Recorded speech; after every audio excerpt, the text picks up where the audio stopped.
Our Hale Haven peaches are just about ready, but I do have some bad news to report. I got greedy and left too many peaches on here. You should always thin your fruit.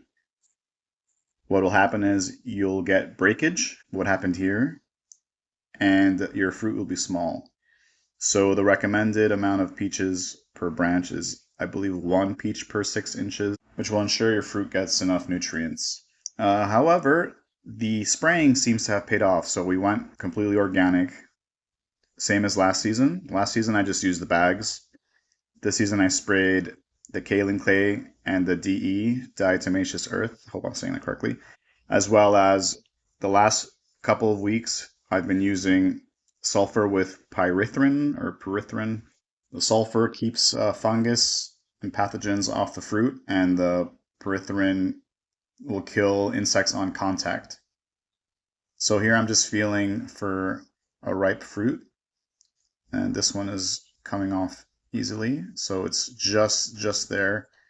I'm going to wash the sulfur off. It's not toxic if you ingest it in small amounts. I believe it's elemental sulfur, but yeah, you don't want to eat it. And here I washed it off, and this little spot here is the beginnings of, I believe, peach spot, but the sulfur seems to have kept it under control. So I sprayed once a week or after rain,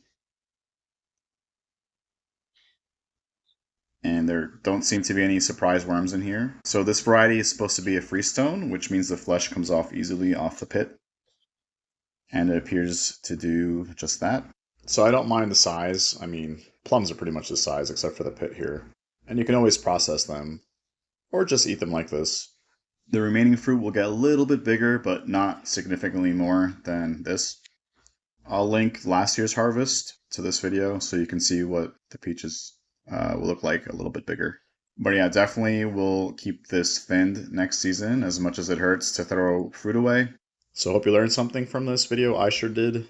And we'll definitely keep you posted on my other fruit trees. I'll catch you all in the next video. Bye.